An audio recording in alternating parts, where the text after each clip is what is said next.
10, 9, 8, 7. Kemi lejen për nisje. Etja e pashtershme e njeriut për eksplorime e shtyn mjeksin të zbulojë dhe provojë metodat e reja kurimi për sëmundjet e trupit njerëzor.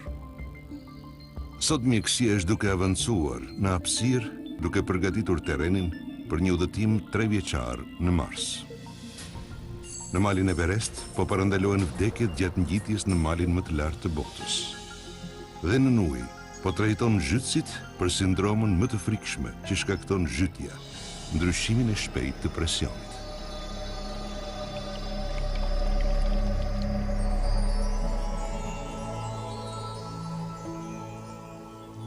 Eksplorimi i botës në ujore është një ndjesi që shpesh krahasohet me pluskimin në hapësirë. Megjithatë, lëvizja elegante e zhytësve në ujë maskon një rrezik fizik shumë real. Të vendosur në presionin ekstrem të një zhytjeje në ujëra të thella, ajri që thithin zhytësit për të mbijetuar kthehet në një rrezik kërcënues, duke prodhuar fluska azoti në trup. Nëse nuk nxirren në mënyrën e duhur, mund të bëhen fatale.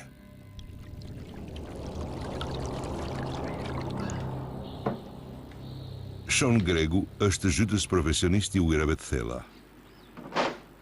18 vite më parë, Sean u largua nga Kanadaja pasi pranoi një kontratë zhytjeje në Samoan amerikane. Ai ngriti kompaninë e tij komerciale dhe s'u kthye më në shtëpi. Ky është vend i bukur. Temperatura e ujit është 27 gradë Celsius. Njerëzit zhyten me bluza dhe pantallona të shkurtra. Është vend shumë i mirë dhe komod. Uji është i ngrohtë, edhe ky është një vend i mirë për të jetuar. Kryeqyteti i Samoas amerikane, Pago Pago, është vendi i flotës më të madhe të peshkaregjave të peshkut tonë. Peshkaregjët si këto ka nevojë të vazhdueshme për mirëmbajtje dhe shumica e tyre duhen bërë në ujë. Është detyra e Sean Gregut t'i mbajë peshkaregjët të pastra dhe të gatshme për lundrim. Shumica e zhytjeve të Seanit kryen në thellësi 4.5 deri 6 metra. Në këtë thellësi ai mund të punojë i sigurt për orë të tëra, pasi trupi i tij ekspozohet në një presioni të ulët në ujor. Megjithatë, kur Seanit i duhet të punojë në thellësi më të mëdha, puna bëhet shumë e rrezikshme. Një herë në vit kemi një kontratë me fabrikat e konservimit të zonës për pastrimin dhe mirëmbajtjen e tubacionit të tyre, që gjendet rreth 54 metra nën ujë. Në këtë pikë, zhytja bëhet pak më e rrezikshme. Në këtë thellësi është erosirë, pisë edhe ka shumë rrezik. Në 54 metra thellësi, Sean i thith ajër me presion atmosferik 6 herë më të lartë se sa niveli i detit. Koha e tij në fund të detit është shumë e kufizuar dhe i duhet punojë shpejt para se azoti me presion të lartë në ajrin që thith t'i rrezikojë sigurinë. Azoti në thellësi i bën shumë zhytës të ndihen të dehur. Kjo sindrom e njohur si narkozë azoti ndikon tek vendimet e rëndësishme. Ai mund të çorientojë dhe nuk e kupton se çfarë po bën. Mendon se po bën diçka, por lëvizjet janë shumë të ngadalta. Azoti të ndikon vërtet shumë trurin edhe performancën në ujë. John Duncan është mjek specialist i zhytjeve në Spitalin e Marinës në Devonport, në Auckland të Zelandës së Re.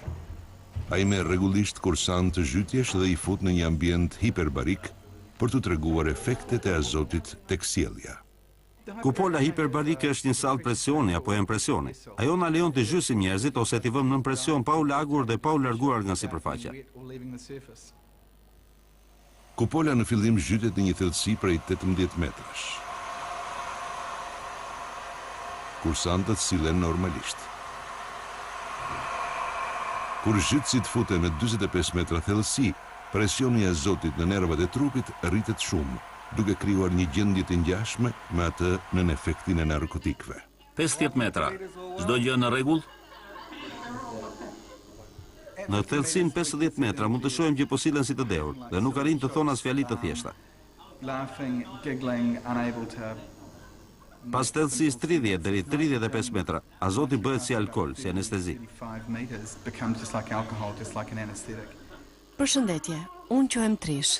Jam këtu sepse dua vërtet një karrierë në Hollywood.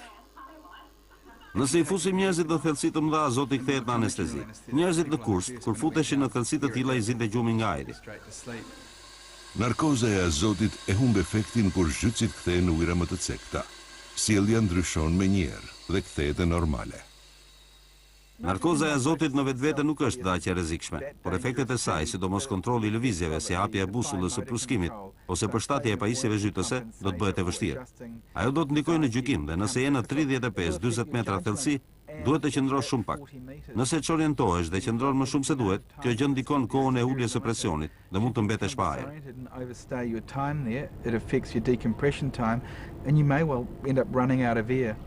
Por thithja e azotit nën presion krijon një sindrom tjetër shumë të rrezikshme, të cilës zhytës të thellësive të mëdha si shoni i tremben akoma më shumë. Ajo është sëmundja e ndryshimit të presionit, apo si njihet me emrin e saj më të zakonshëm, përthyerja.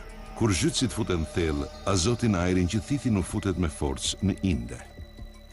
Nëse futen shumë shpejt në thellësi ose qëndrojnë shumë gjatë atje, ky azot mund të krijojë fluska duke bllokuar rrjedhën e gjakut tek indet dhe organet. Fluskat mund të blokojnë qarkullimin e gjakut në çdo pjesë të trupit, por janë sidomos të rrezikshme kur mblidhen rreth shtyllës kurrizore dhe sistemit nervor qendror. Një zhytës mund të paralizohet shumë shpejt. Për shumicën e zhytësve amator, këto fluska nuk janë problem.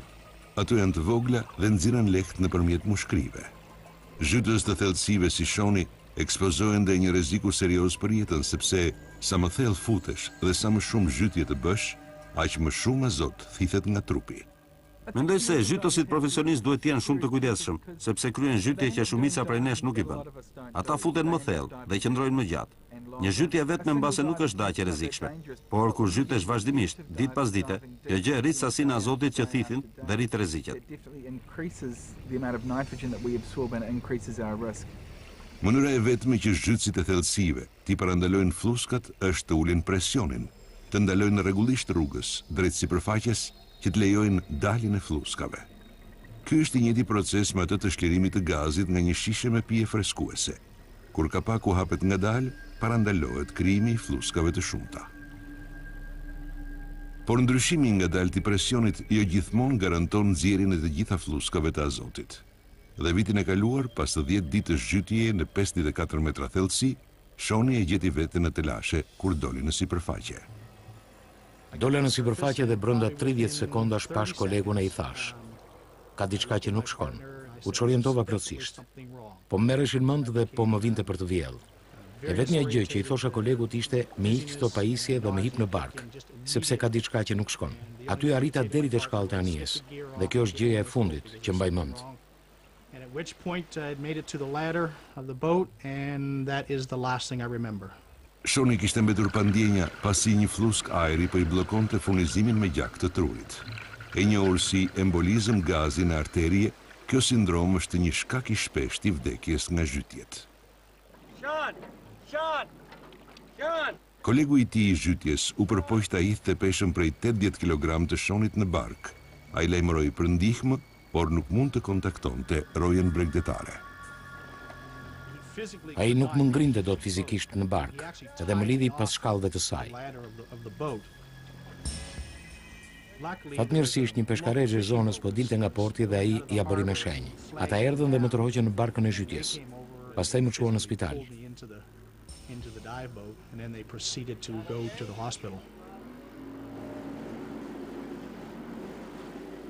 Ajo që ndodhi gjatë zhytjes më paralizoi nga mesi e poshtë.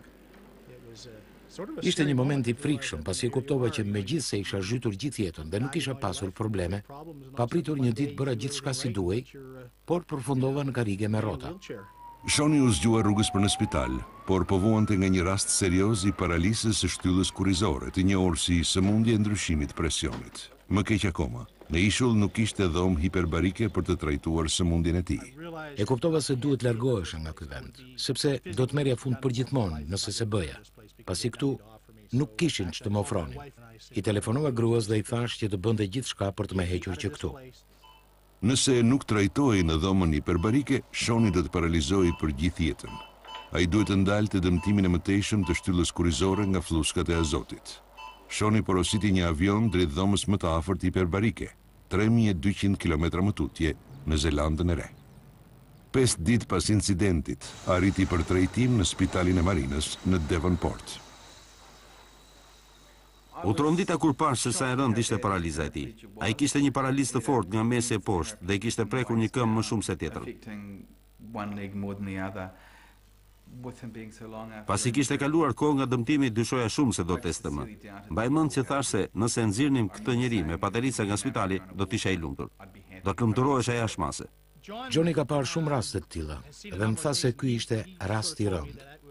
Isha në telashe të mëdha dhe ai nuk e dinte se çfarë do të ndodhte me mua. Do të provonim trajtimet që do të ofronte ai, edhe do të ndiqnim ditë pas dite situatën për të parë se çfarë do të ndodhte. Shoni u dërgua më njëherë për trajtim në dhomën hiperbarike. Futja sërish në tellësi dhe thithja oksigjenit pastër do të ndihmonin Shonin të nxirrte çdo flusk të mbetur nga shtylla kurrizore.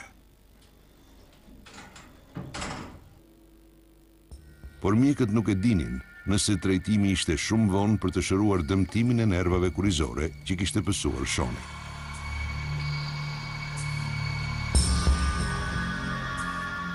Trajtimi I tij fillestar në dhomë zgjati gati 10 orë, por nuk kishte shenja lëvizje.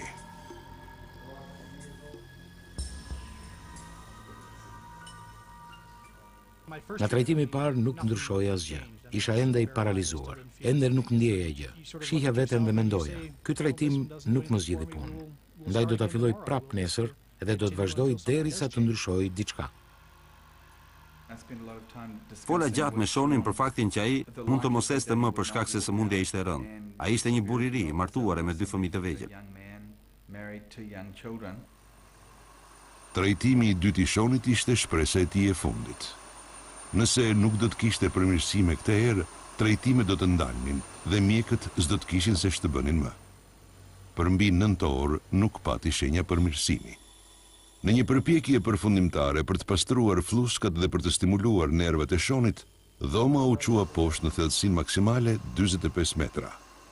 Pasi kishte mbetur më pak se 1 orë, gishtat e Shonit filluan të lëvizin. I kisha ende ndjesitë e prekjes, thjesht që muskujt lëviznin jashtë kontrollit. Kjo do të thotë se nervat po rigjenerohen edhe I bëjnë muskujt të lëvizin. I gjithë trupi hidhet përpjet për treguar se po shërohet. Shoni e vazhdoi trajtimin në dhomë për 2 javë të tjera. Pas çdo seance gjithmonë më shumë muskuj lëviznin. Ai nuk ishte ende I aftë të ecte, por ishte I vendosur të shërojë plotësisht. Ai qëndroi jashtëzakonisht pozitiv dhe pas çdo përmirësimi rifitonte më shumë terren e vazhdonte të përmirësohej.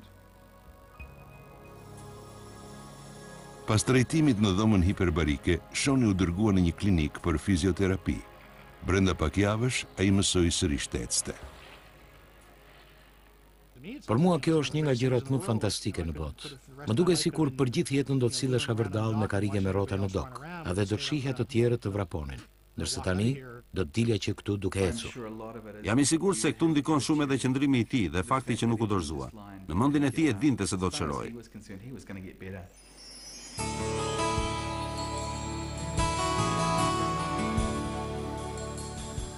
Tre muaj pas incidentit, Shoni u rikthye punës me kolegun e tij në portin e Pango Pangos.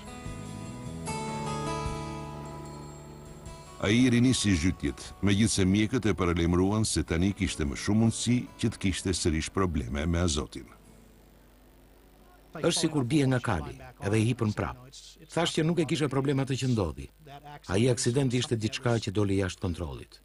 Ne kryem shumë zhytje dhe gjërat shkuan keq. Tani duhet të tregohem më I kujdesshëm. Tani Shoni I kufizon rreptësisht të zhytjet e thella dhe qëndron më gjatë në ujë për të ulur presionin që të sigurohet se të gjitha fluskat e azotit kanë dalë. Shoni ishte zhytur pa pushim për 10 ditë dhe ditën e aksidentit nuk kishte dalë ende azoti nga dita e mëparshme. Nëse kryen zhytje të vazhdueshme, zhytje të thella, atëherë duhet sigurohesh mirë. Me çdo muaj që kalon, nervat kurrizore të Shonit vazhdojnë të shërohen. Ati tani është kthyer 90% e lëvizjes. Vendimi më I mirë që mora ishte fakti që shkova në Zelandën e Re dhe bëra të gjitha trajtimet e fizioterapinë atje. Mendoj sinqerisht se po të mos kisha shkuar, nuk do t'isha kaq I gëzuar tani, edhe nuk do të vazhdoja sërish në biznesin e zhytjes për të mbajtur familjen.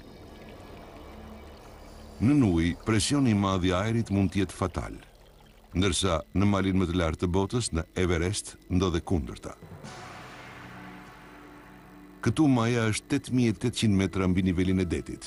Ajri është kaq rrallë sa mezi mjafton për të mbijetuar. Ken Kamleri është mjek i lartësive të mëdha. Ai ka qenë 6 herë si mjek në Everest. Madje edhe në vitin 1996, kur vdiqën 9 persona brenda një dite. Everesti është legjend, s'është thjesht mal, por legjend. Ka një histori jashtëzakonisht mistike.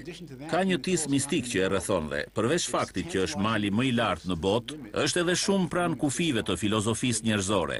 Ngjitesh në një vend ku fiziologjikisht trupi njerëzor nuk mund të përshtatet. Qenjet njerëzore nuk mund të përshtaten në lartësi mbi 5100 metra, që ka gjysmën e presionit të ajrit që është në nivelin e detit. Në majën e malit ky presion është sa 1/3 e nivelit të detit. Trupi nuk është i përshtatur për ta përballuar këtë situatë, prandaj mund të përshtatet vetëm në një masë shumë të vogël.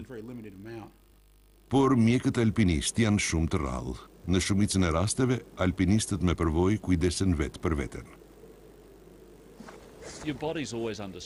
Trupi është gjithmonë në stres. Ngjitja kaq lartë shkakton një dhimbje koke të vazhdueshme. Është sikur ti jesh me grip dhe ideur në të njëjtën kohë. Trupi në momente të caktuara ndihet shumë keq, por ndërsa përshtatesh me klimën, mësohesh me ajrin e rrallë dhe ndihesh më mirë. Guy Cotter udhëheq klient drejt malit Everest. Ai është ngjitur 4 herë në mal dhe 2 herë ka arritur deri në maj. Biznesi i tij varet nga mposhtja e lodhjes fizike të ngjitjes në lartësi të mëdha.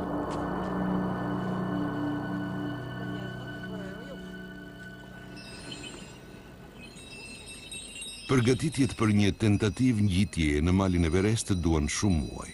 Ngarkesat të tëra mbi jak dhe vetë alpinistët ecin për 10 ditë në mal.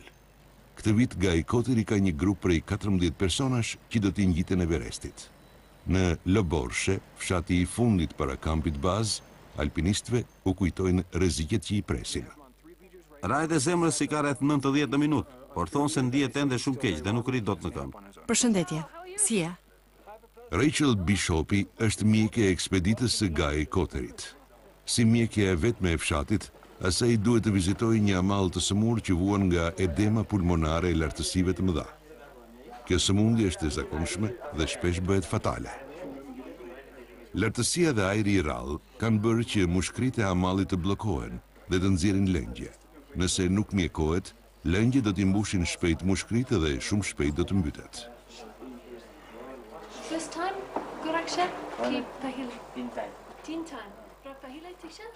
I dham oksigjen dhe po reagon mirë. Do t'i japim edhe dexmetozon që ta stabilizoj për ta ulur më poshtë. Nëse qëndron këtu mund të vdes. Which will help stabilize them to move down to a lower altitude. If you stayed here, you'd probably die.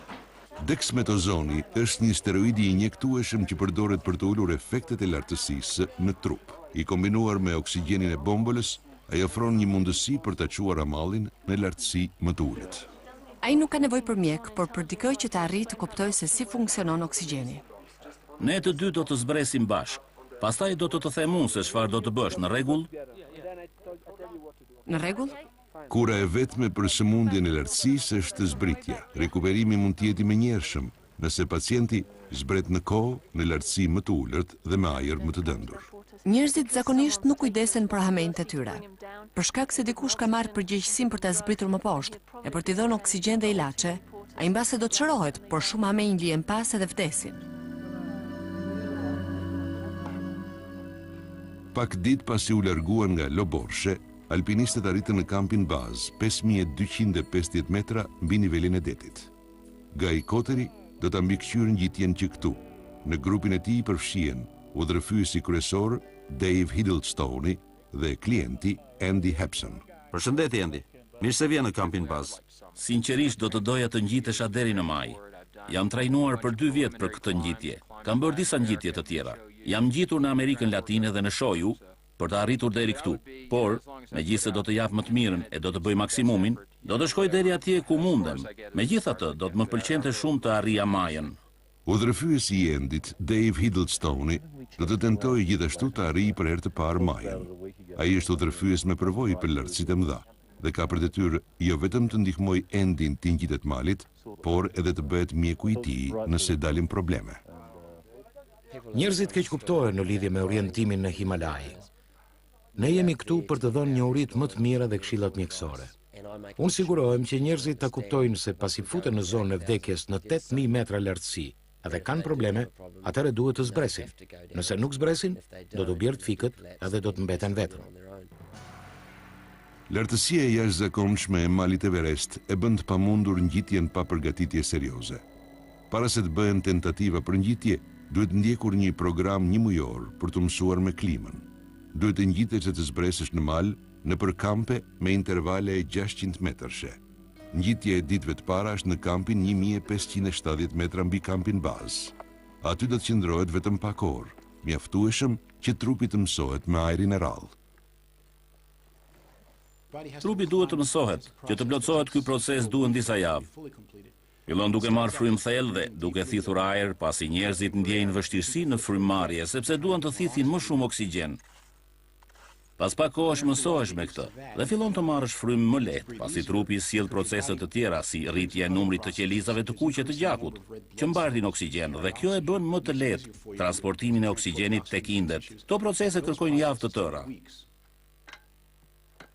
Rrugës për në kampin 1, alpinistëve u duhet të kapërcejnë mure akullit të pastabilizuar, me lartësi sa 3 kate. Por në kampin bazë, Gajs është edhe aq i shqetësuar për akullin, sesa për gjendjen e trupave të alpinistëve. Sapo më erdhi një informacion në radio nga Davidi mbi murin e akullit. Sapo u nisën para një ore. Ai po më informon se Endi ndihet akoma pak i lodhur. Atë e zuri një virus pak kohë më parë, ndaj po zbret. Hey, Andy. Po më vjen për të vjell. Endi po vuan nga dhimbjet e kokës dhe të vjellat. Ankesat zakonshme këto, kur alpinistët përshtaten me ajrin e rrallë. Ati idhem gjithashtu dhe stomaku dhe kakoll. Edhe kurika që këtu ndihesh ai smur. S'u ndjeva mirë kurika, më vinte për të vjell. Më duket sikur më ka zënë gripi. Nuk u ndjeva mirë kurika. Merre një të bardhë. Një të bardhë. Edhe një jeshile. Rachel i jep antibiotik dhe disa ditë pushim në kampin bazë, por mungesa e oksigjenit e ngadalson shërimin në këtë lartësi. Ilaçet e tua janë më të mira se ato të Davidit.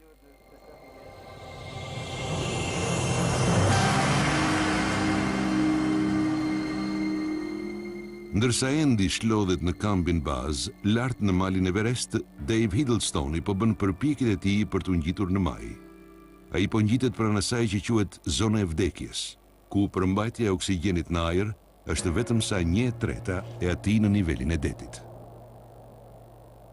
Edhe me ndihmën e bombulave të oksigjenit, furnizimi i mjaftueshëm i trupit duket gati i pamundur. Me çdo hap, pa frymë të mjaftueshme, alpinistët fillojnë të dobësohen pak e nga pak. Këtu jam në Kolin Jugor, në 7900 metra lartësi. Jam i lumtur që jam këtu. Çdo gjë po ngadalsoj. Duhet të zgjidhja nëse do të haja supë të gatshme me domate apo makarona kontinentale. Normalisht do të zgjidhja me njerë supën me domate, ndërsa atje lart fillova të mendohesha pak. Nuk jam i sigurt se cilën supë doja. Shija ka rëndësi të madhe këtu lart. Të duket vetja plotësisht normal, derisa e shikon veten dhe kupton sa ngadalë lëviz. Mendoj se kjo është arsyeja që njerëzit kanë kaq shumë probleme në këtë lartësi. Dita e ngjitjes drejt majës agon për mrekulli, por kjo është përpjekje e parë këtij sezoni dhe litarët e ngjitjes nuk janë vënë si duhet. Do të përdorim shtegun e Hilarit. Të shohim se ç'do të ndodh. Kemi pak litar dhe pak ndihmës vendas. Mendon se ja vlen të presësh për të parë nëse ndokush tjetër nga pas ka litar për ta rregulluar. Them se do të na duhen 3 orë për të arritur majën. Marrja e vendimeve për jeta vdekje me oksigjen të kufizuar për trupin është e vështirë. Guy Koteri i ka marrë dhe më parë këto vendime. Ai është në kontakt të vazhdueshëm me Davin dhe po përdor gjithë përvojën e tij për lartësitë që ta ndihmojë gjatë ngjitjes. Po duket qartë se si është situata dhe nuk e ç'bën. Për më tepër, Gai monitoron gjendjen mendore të David, sepse joshja e majës shpesh i bën alpinistët udhëheqës të marrin vendime fatale. Një mal me lartësi 8.800 metra dhe isha vetëm 270 metra larg. Doja të ngjitesha në maj. E kisha planifikuar për muaj të tërë këtë ekspedit dhe mund të ngjitesha në maj për 2 orë. Isha shumë i joshur që të mos kthehesha mbrapsht, por fatkeqësisht vendimet të tilla u kanë kushtuar jetën njerëzve. U them njerëzve, keni vetëm një serbator me karburant dhe pasi harxhoni 3 çerekun e serbatorit, keni vetëm çerekun për të kthyer mbrapsht. Nëse njerëzit e kalojnë këtë kapacitet, nëse lodhen shumë dhe nuk kanë më fuqi të kthehen, atëherë puna prishet. Maja jugore.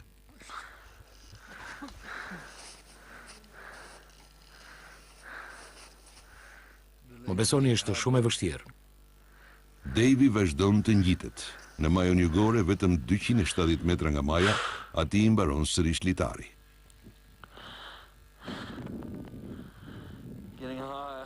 Po merja të dhënat mrekullueshme në lidhje me ecurin atje lart. Dhe dukej se gjërat po shkonin mirë. Por diçka brenda vetes po më thoshte, jo, sot nuk është dita e duhur. Vazhdimi më tej në këtë fazë, kur po harxhon shumë kohë drejt majës, është sforcim i tepërt. Është një nga ato gjërat që ose bëhen ose s'bëhen. Megjithëse dita është shumë e bukur, duhet të jetë shumë e vështirë të merret ky vendim.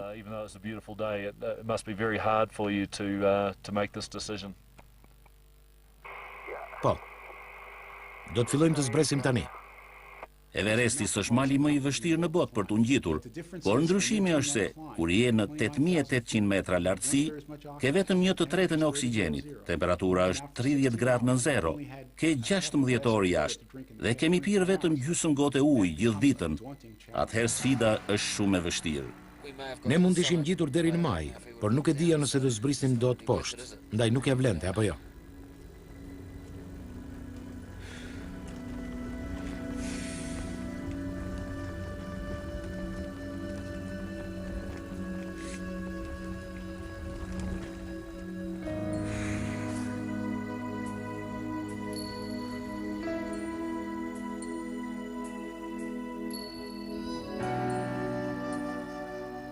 Në kampin bazë, Andy e ka marrë veten aq sa duhet për të ngjitur sërish. Ai niset drejt kampit 2, 6300 metra mbi nivelin e detit. Ngjitja është e gjatë dhe dyfish e vështirë për shkak të ndryshimeve ekstreme të temperaturës. Në kujmin perëndimor një luginë e madhe para kampit 2, temperatura ditën arrin deri në 40 gradë Celsius. Për alpinistët e veshur për minus 40 gradë Celsius dhe që mezi marrin frymë, kjo është diçka e vështirë. Kur isha shumë pranë kampit 2, po përpiqesha të hidhja 4-5 hapa dhe po shija xixa. Nuk merreja dot frymë dhe më dukej sikur kisha një thes me plera në mushkërinë e majt.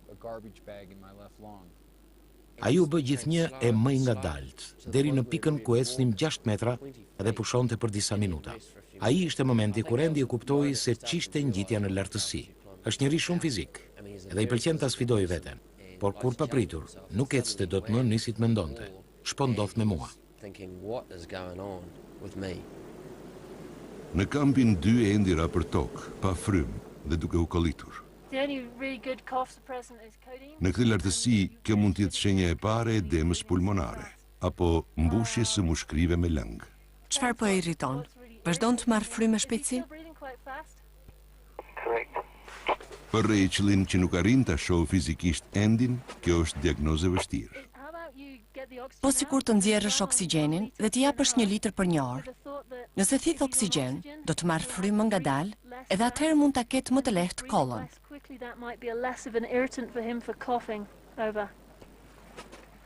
Në rregull, 1 litër në orë. Shumë mirë. Po shumë në rregull. Ajri i bombulës është më i ngrohtë dhe do ja lehtësoj kollën.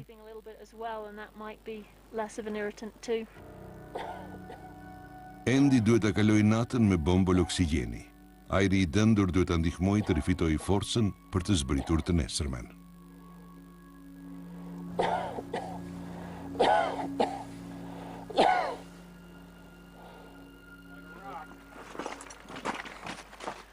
Andy, si? Si ishte asgjë, shumë e lehtë.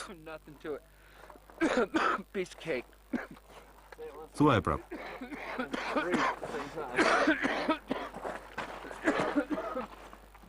Ishte argëtuese. Është rrugë shumë e gjatë. Edhe kur është në zbritje. Shëndeti është shumë i rëndësishëm, dhe nëse nuk je i shëndetshëm, mundësitë që t'ja dalësh mban në lartësi ulen shumë. Shpesh në maj mund të mos arrihet për shkak të një të ftohte apo një virusi në stomak.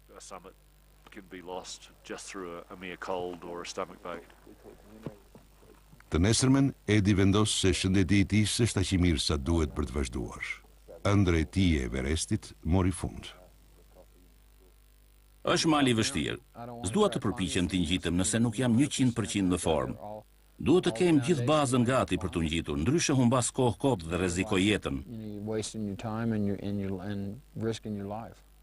Rachel, mirupafshim. Mirupafshim. Shihemi në ngjitjen tjetër. Të uroj gjithë të mirat dhe faleminderit. Faleminderit për udhëtimin e bukur. Disa njerëz nuk mësojnë kurrë me lartësitë shumë të mëdha. Nuk ka ndonjë arsye për të.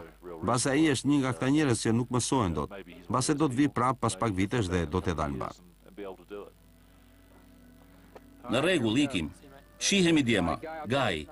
Do të të telefonoj sonte. Jam i zhgënjur që se arrita majën, por ende s'kam mbaruar. Do të kthehem. Unë do të kthehem dhe do të tentoj të ngjitem sërish. Ky është plani im.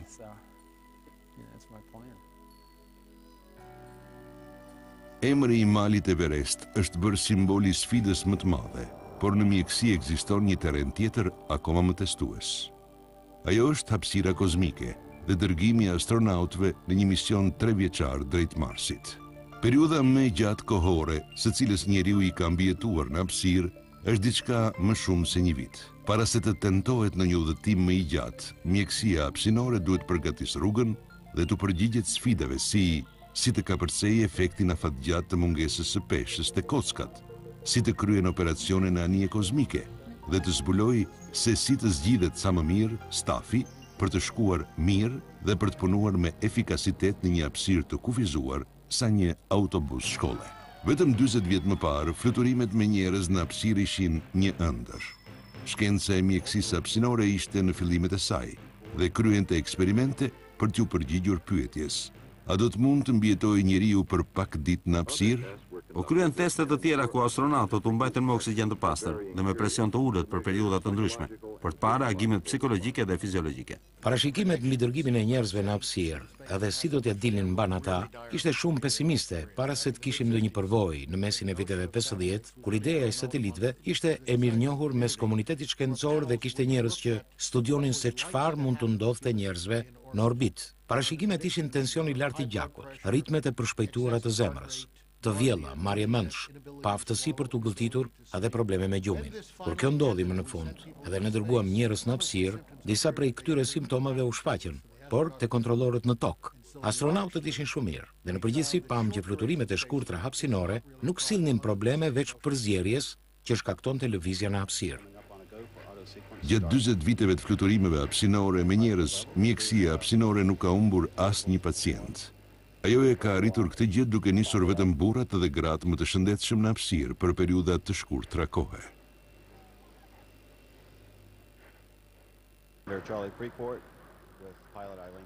Nuk është rrezikuar me shëndetin e astronautëve para nisjes së tyre. Parandalimi i problemeve shëndetësore ka qenë edhe faktori kryesor i mjekësisë hapësinore. Për sa i përket rrezikjeve mjekësore, nisja me anije kozmike është paktësi udhëtimi me anije. Merr një kuti mjekësore me vete, ke një njeri që është ose mjek ose është trajnuar në mjekësi për raste urgjente, dhe më mira që mund të shpresosh është diagnostikimi dhe stabilizimi. Gjërat ndryshojnë shumë kur dalim nga orbita e ulët e tokës dhe aty nuk mund të shkosh në spital. Jemi detyruar të trajtojmë krejt ndryshe kujdesin shëndetësor për astronautët.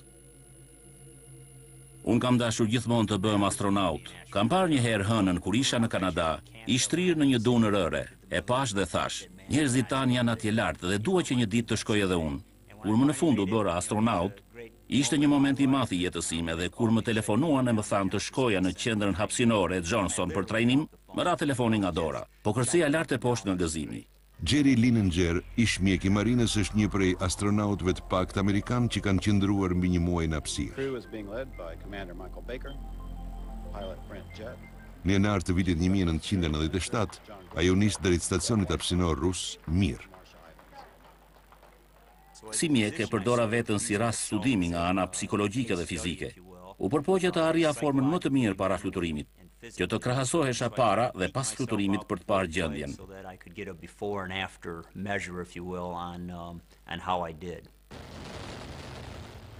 Kontrolli i fluturimit Houston, Atlantis Unis dhe kapsula kozmike po bëhet gati të nisë udhëtimin prej 8 minutash e gjysmë drejt orbitës.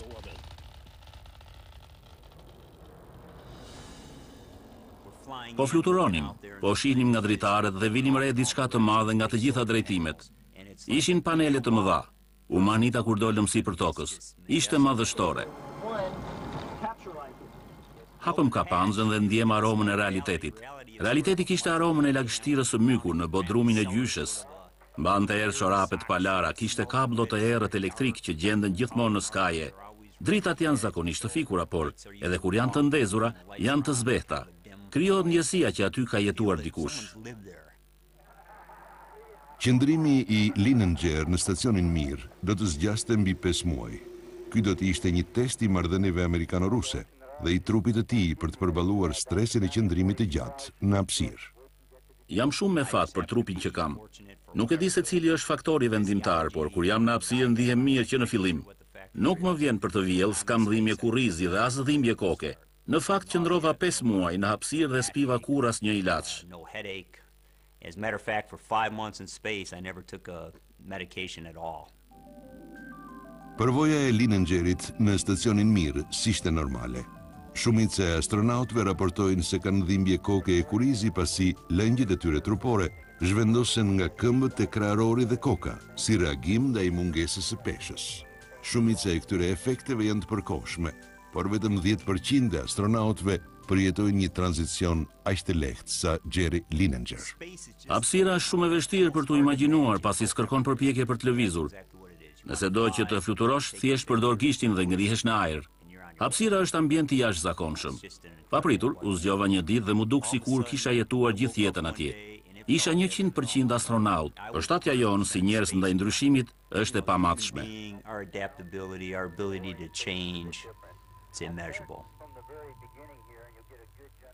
Aftësia e jashtëzakonshme e trupit të njeriut për të ndryshuar fsheh një kërcënim serioz ndaj shëndetit. Pikërisht atëre kur astronautët fillojnë të shijojnë lirinë e lëvizjes, muskujt e tyre fillojnë të tkuren shumë shpejt nga mungesa e përdorimit. Më seriozisht, pa përdorimin e muskujve, edhe kockat e astronautëve u mbasin peshë me një ritëm prej 2% në muaj. Ushtrimet bëhen shumë të rëndësishme për të ruajtur gjendjen e kockave dhe të muskujve.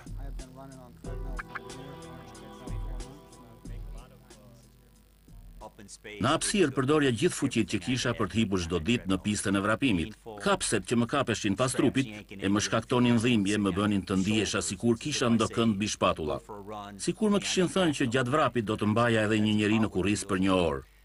Ashtu ndihesha, ishte shumë e vështirë. E bëra me fanatizëm këtë ushtrim. Doja të studioja trupin dhe me gjithë këto përpjekja u ktheva me 13% humbje në masën e kockave të fund shpinës. Forca e muskujve kishte rënë në rreth 65%. Kisha vuajtur shumë nga atrofia muskulore. Kjo më mësoi që ai terren është fantastik për pluskim, por s'është shumë mirë kur nga astronaut duhet të kthehesh sërish në toksor. Në Spitalin Kombëtar të Rehabilitimit, specialisti i kockave Dr. J. Shapiro po punon me paraplegjik për të gjetur një zgjidhje për humbjen e masës së kockave. Njerëzit që kanë vuajtur nga dëmtimet në shtyllën kurrizore kanë një tendencë për të humbur masën e kockave, shumë të ngjashme me atë që shohim tek pacientët e ekspozuar ndaj mikrogravitetit, pra astronautët.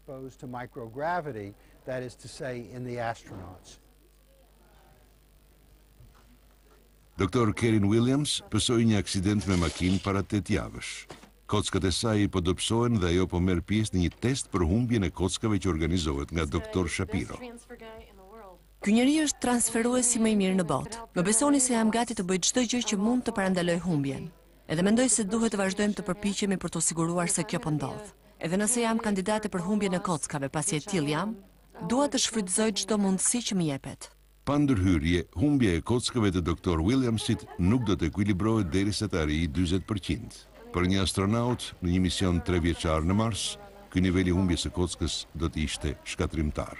Pasi të arrijnë në planetin e kuq, ata mund të jenë të paaftë të hedhin hapin e parë. Për mendimin tim, shpresa më e mirë për të ardhmen është përdorimi i një agenti farmakologjik për të ulur përqindjen e humbjes së kockës. Ne dim shumë për përdorimin e agentëve farmakologjik sot, pasi shumë njerëz që vuajnë nga osteoporoza në grup moshën e vjetër, mjekohen me këto ilaçe.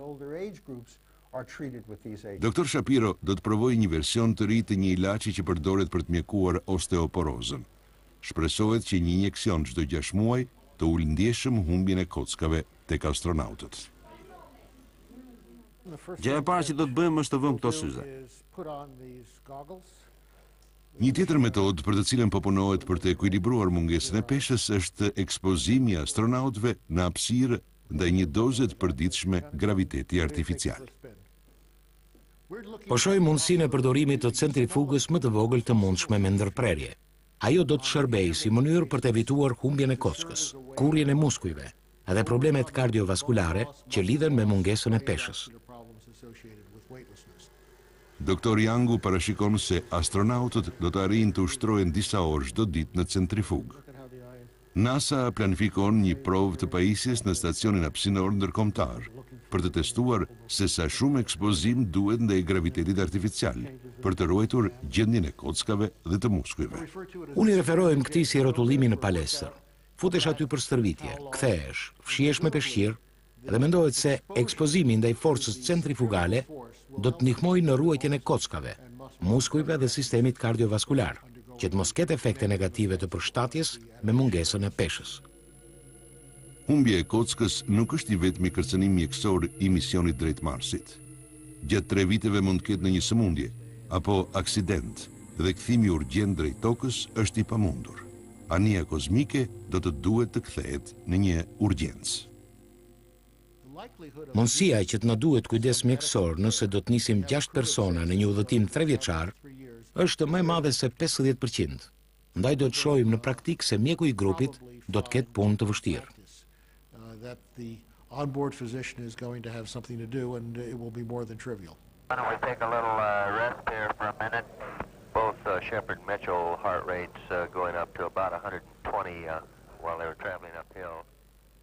Në vitet 60, NASA filloi të provonte telemjeksin, monitorimin e shenjave jetësore të astronautëve dhe dhënien e këshillave mjekësore në hapësirë. Ata tani po punojnë jo thjesht për këshillimin, por edhe për trajtimin e astronautëve për çdo situatë në hapësirë.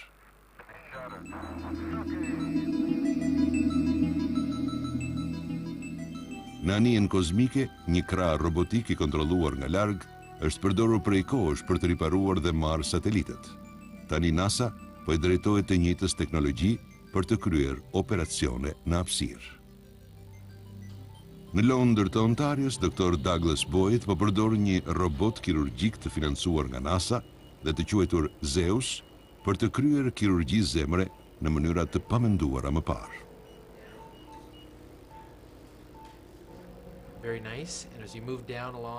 Shumë mirë, kur lëvizësh e se si ulet.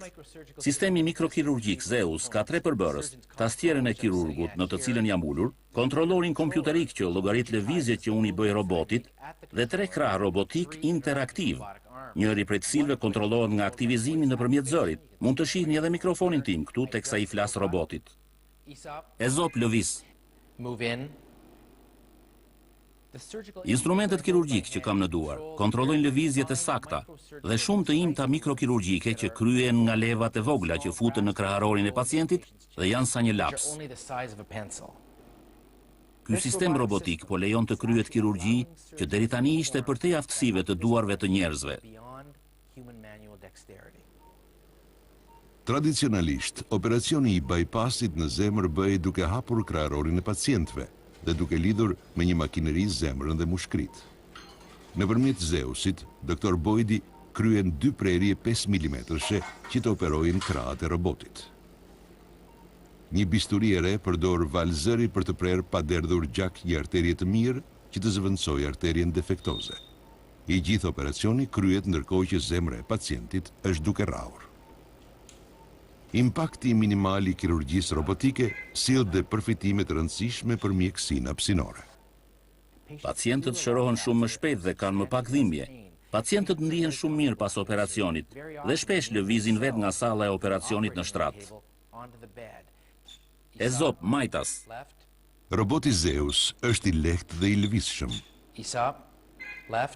Ai u shpik duke përdorur teknologjinë hapësinore që të mund të kryejë operacione të vështira në hapësirë, ndërkohë që kontrollohet nga toka.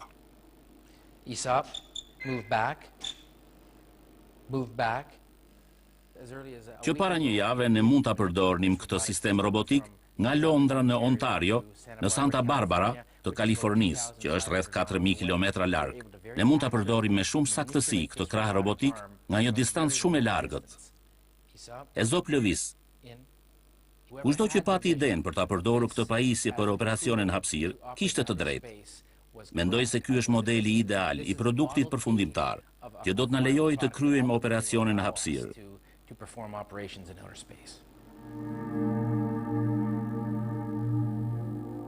Eksplorimet përtej orbitës së tokës padyshim që do të përfshin edhe përdorimin e fuqisë që jep teknologjia e re, por pengesa më e madhe në fund mund të jetë vetë njeriu. Mendoj se është shumë e vështirë që të shkosh mirë me dy njerëz të tjerë për 5 muaj brenda një ambienti që është sa një autobus. Habia më e madhe e gjithë kohës si kalova në hapësirë nuk ishte kometa Hale-Bopp, apo stuhita rufeve në tokë për mijëra kilometra, por fakti që shkuam mirë. Në fund pash njerëz që nuk ishin mirë dhe filluan të përkeqësoheshin shumë nga ana psikologjike e të izoloheshin. Kemi edhe një dhuratë tjetër për Sashën dhe Vasilin. Po i bëjmë antar nderi me kapelen që tregon distriktivin tonë.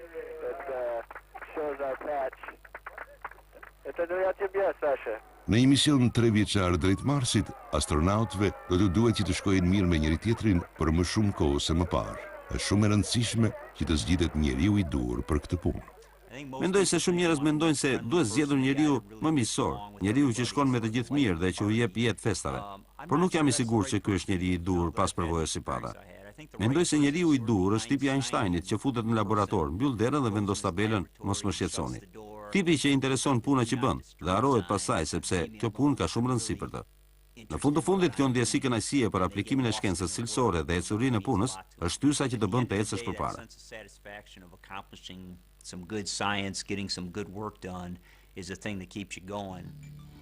Pasi kaloi 5 muaj në stacionin hapësinor mirë, Jerry Linenger paketoi valixhet i kënaqur që do të kthehej në shtëpi. Por kthimi në tokë s'ishte aq i lehtë sa nisja në hapësirë.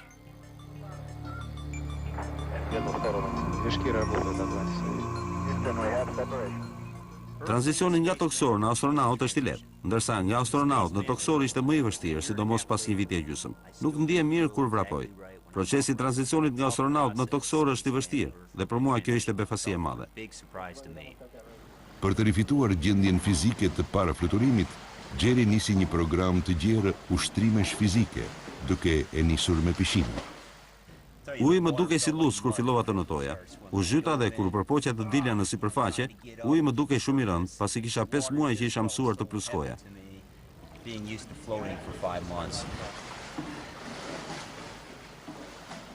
U habita se sa e vështirë ishte të kthehesha në gjendjen e mëparshme.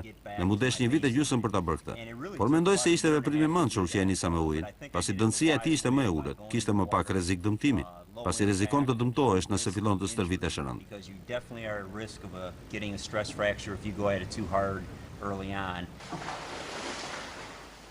3 vjet pas fluturimit, Jerry ka një humbje të përhershme prej 3% të kockës nga fundi i kurrizit dhe ijet. Kjo është një shenjë e përjetshme nga koha e kaluar në hapësirë dhe ka bërë Jerryn më delikat ndaj thyerjes së kockave në moshë të thyer. Shkencëtarët do të raportojnë brenda 5 vitesh nëse trupi njerëzor mund t'i mbijetojë udhëtimit në Mars. Kjo do të jetë sfida më e madhe për mjekësinë e avancuar. Ne jemi udhëtar hapësinor, mund t'ja dalim banë dhe trupi njerëzor mund të përshtatet. Ne mund të përshtatemi. Do të jetë një sfidë, por mund t'ja dalim banë. Ashtu si njerëzit që lundronin në oqeane dhe mendonin se do të binin në fund të botës, ne i marrim parasysh rreziqet. Por mësojmë edhe se qeniet njerëzore janë gjallësa të jashtëzakonshme dhe mund të bëjnë gjëra për të cilat dikur mund vetëm të ndëronin.